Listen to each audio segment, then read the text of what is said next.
Hey guys, this is Joel with the Taproot Therapy Collective podcast, and now today we're going to do a meditation for a phobia or a specific piece of a trauma that you feel comfortable working with, or maybe just an icky or bad realization or emotion that you have a hard time feeling and going through and that you want to work with your tolerance for and help resolve it and go through it. And find all the roots of it in your body and your somatic associations and let all of those go.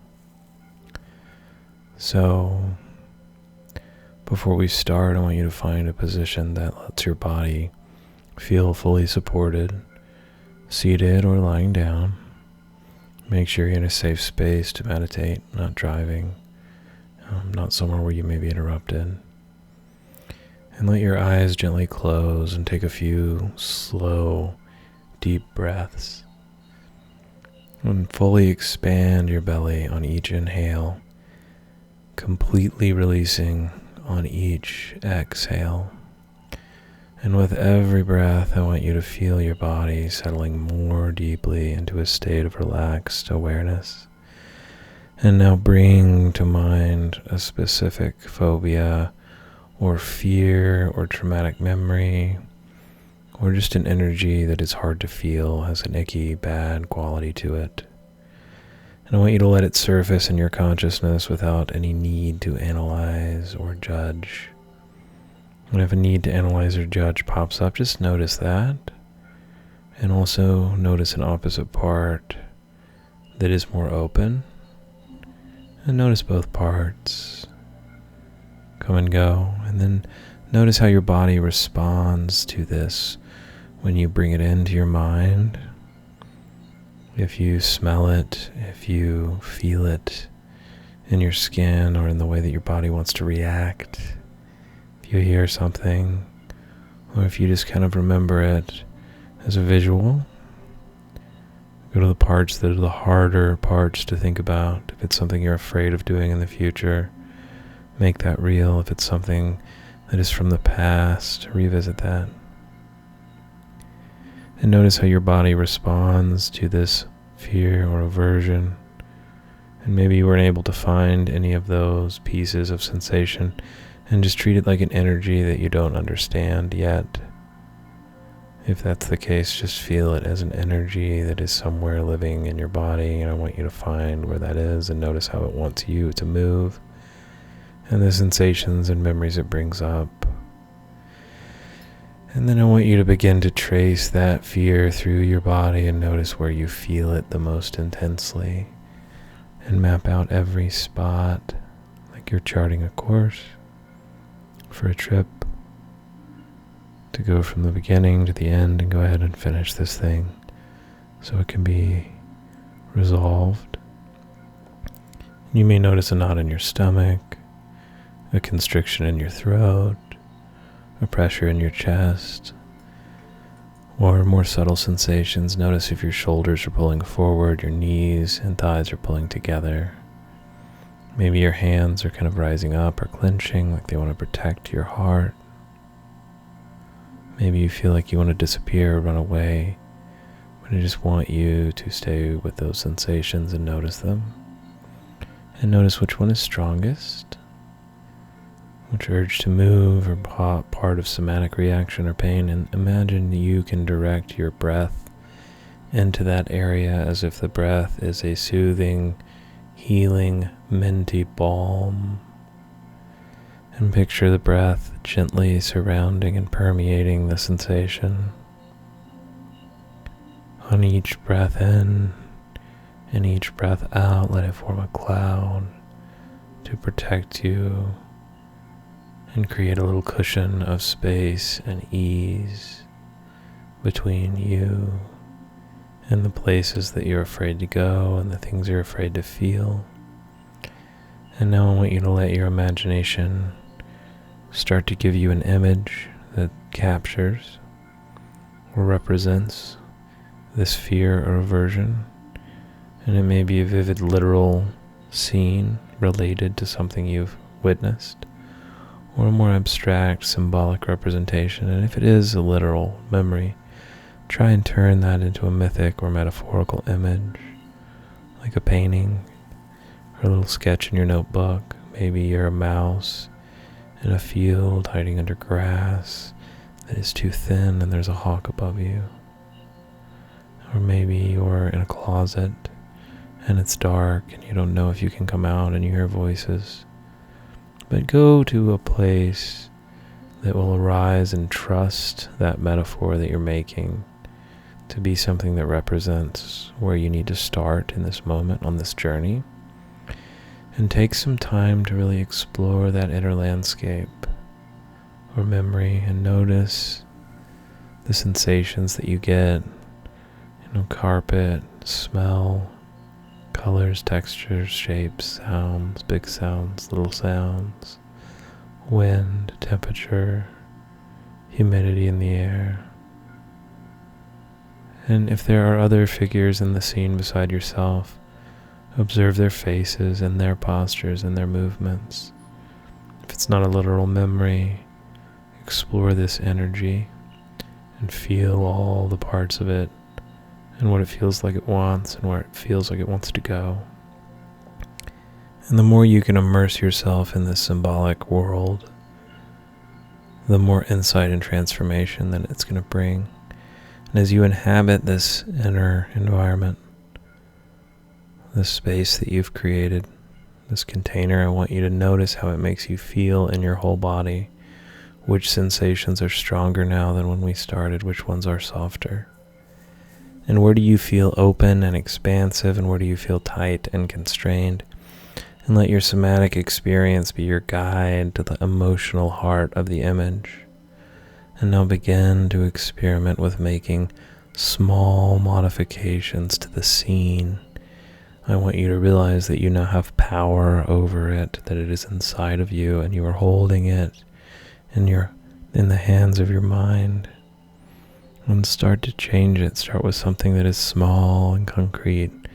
If there's a shadowy figure in the distance, for instance, try and gently brightening the light around the edges. If you're in a dark space, I want you to light a candle. And if you're in an enclosed space, see if you can open a window or a door just a crack, even if you're scared. And if it's a mythic image, I want you to make small changes that remind you of your power and your sense of control. Even if it's just moving a petal, I want you to change the image just a little bit. And if you're working with this as a more abstract energy, notice how you can play with the energy slightly and move it around like water in a pan. And make these changes very gradually, one element at a time. And observe closely how each shift impacts your embodied experience. And if you want to pause the meditation in order to have more time to play with this sense of control, you can do that now. As you change the image, you may notice a slight loosening of tension, a deepening of breath, a fleeting sense of possibility, but trust your intuition to guide these modifications. And you might play with adjusting color, shifting the size or the scale of objects, altering the speed or the rhythm of movement, slowing everything down to a stop, making sounds more quiet. Or you could introduce new sensory elements like a jacket or a warm coat, a blanket, a flashlight, a candle, or a soothing scent like jasmine or rosemary or lavender. Or you might experiment with your own position in the scene, moving yourself to a different vantage point, or even stepping outside the scene altogether and observing it from a distance. And as you engage in this process of creative alteration, you may find some elements are more responsive to change than others. An unyielding surface might suddenly reveal a hidden doorway. A menacing figure might transform into a benevolent guide.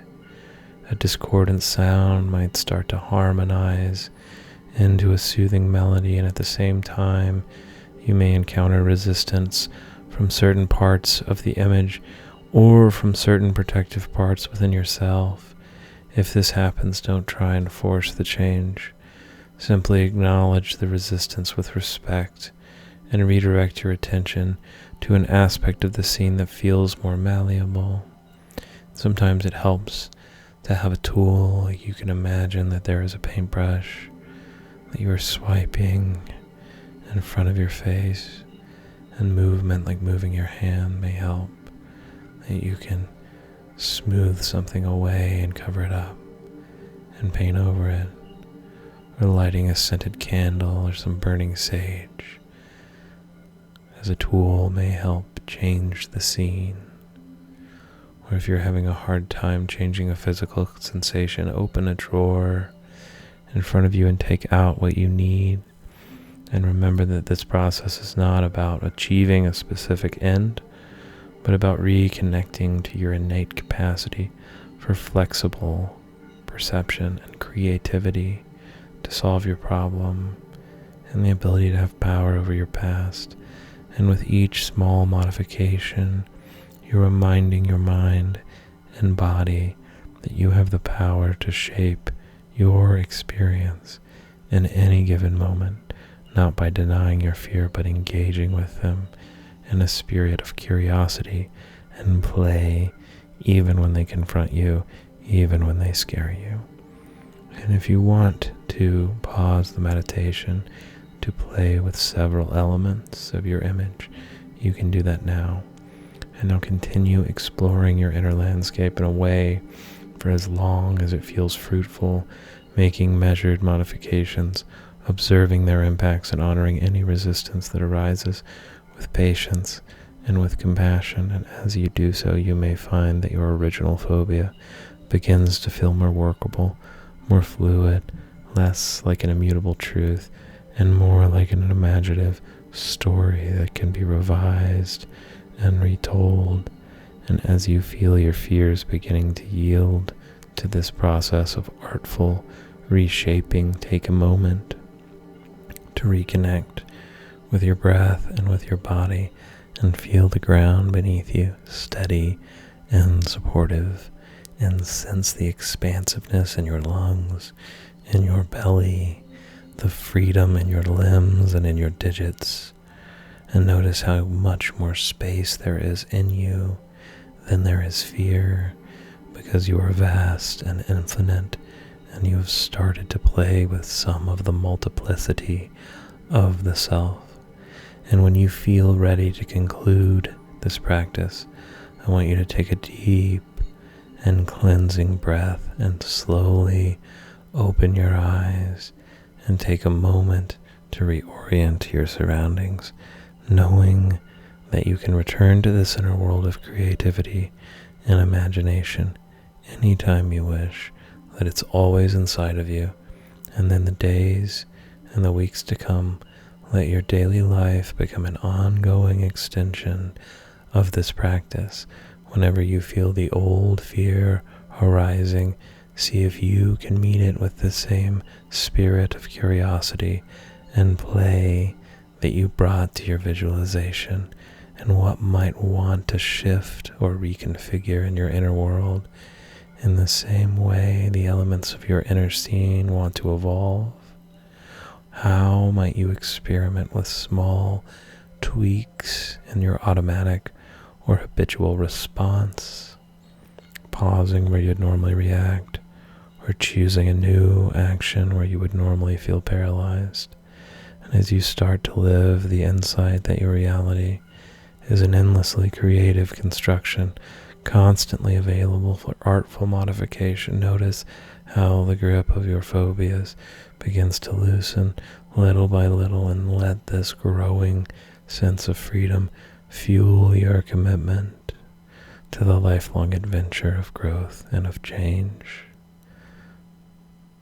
And remember, your fear served a purpose once, but it didn't need to define you forever. And with every breath, you have the chance to author a new story, one in which your trials become your triumphs, and your wounds become your wisdom, and your limitations become your invitation to expand and to remember your expansiveness, and may you come to know yourself as the creative master of your own experience, now and always, and may every challenge become an opportunity to deepen your faith in your own endless resilience and ingenuity and endless capacity for transformation.